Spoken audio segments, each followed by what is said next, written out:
Snow was falling hard that Christmas Eve, thick and fast, coating the streets in white silence. Inside a cozy little cafe downtown, a woman in a red coat sat by the window, checking her watch for what felt like the 100th time. Her name was Emily Carter, and she was used to people being on time, her assistants, her drivers, her clients. As a successful CEO in her early 30s, Emily's world ran on precision. But tonight, on Christmas Eve of all nights, her blind date was 40 minutes late. She sighed, ready to leave. But something deep in her heart whispered, wait just a little longer. And that decision, that small act of patience, would change not only her Christmas but her life forever. Hey everyone, welcome back to Your Channel Name, where we share heartwarming stories that remind us of the good still left in the world. If you love stories about love, kindness, and second chances, make sure to subscribe, hit the like button, and share your thoughts in the comments below. Now, let's get into today's story, Blind Date on Christmas Eve.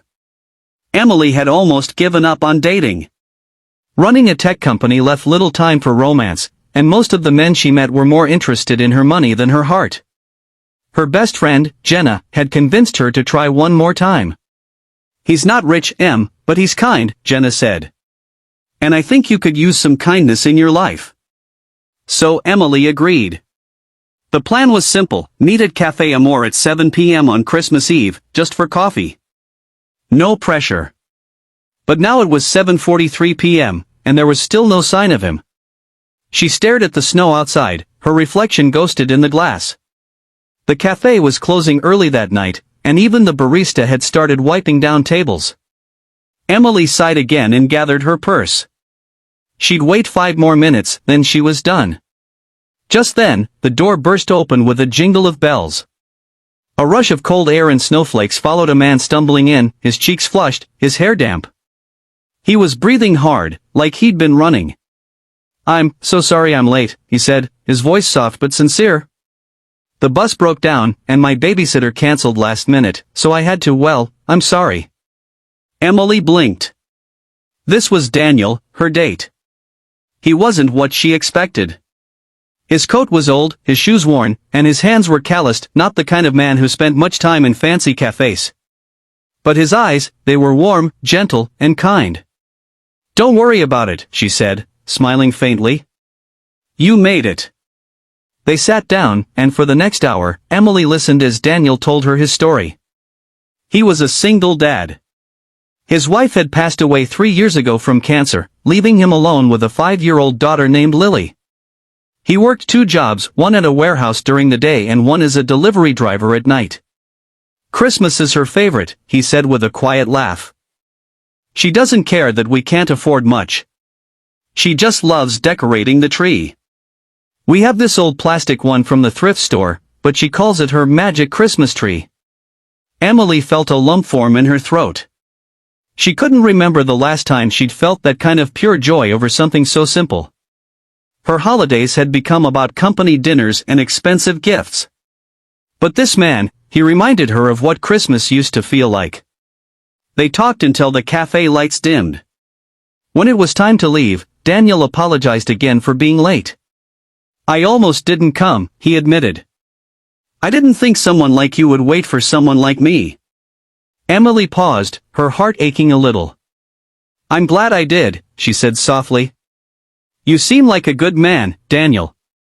He smiled, the kind of smile that stayed with her long after he left.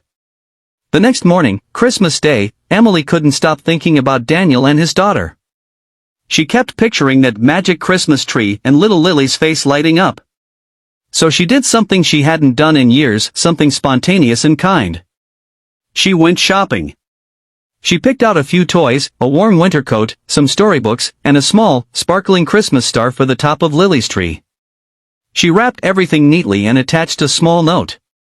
"For Lily's magic Christmas tree, from a friend who believes in kindness." Then, using the return address from Daniel's text the night before, she left the package at his doorstep and drove away before anyone could see her.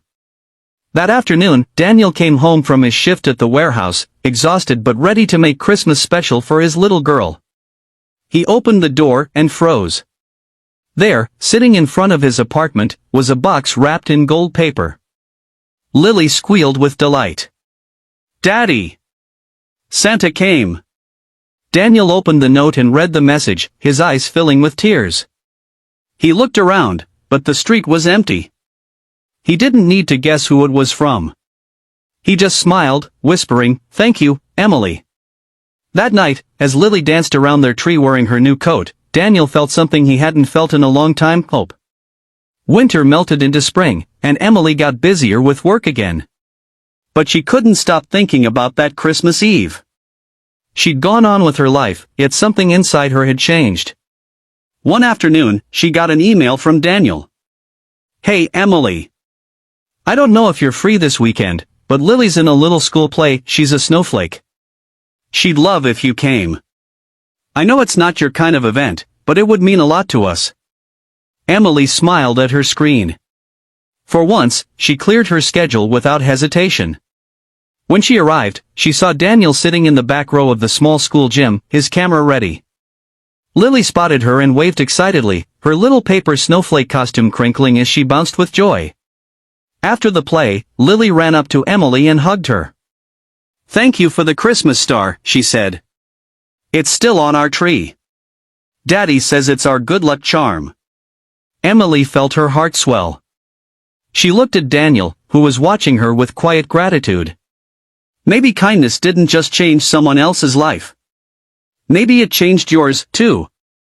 1 year later, the same Café Amor was bustling again with holiday lights and laughter. At a corner table, Daniel waited nervously in a clean shirt and new jacket. Beside him, Lily, now 6, sipped hot cocoa, swinging her feet.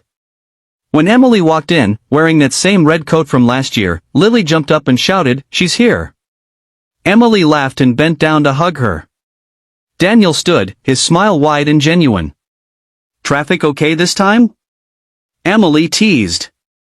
Daniel chuckled. "I made sure to catch the early bus." They sat together, sharing stories, laughter, and the warmth of something real, something built on patience, compassion, and kindness. As the snow began to fall outside again, Emily reached across the table, her hand brushing Daniel's. "Do you ever think about how one small choice can change everything?" she asked. He nodded. "Every day," he said. "You waited that night, and because of that, I got a second chance at happiness." She smiled, eyes shining. "Maybe we both did."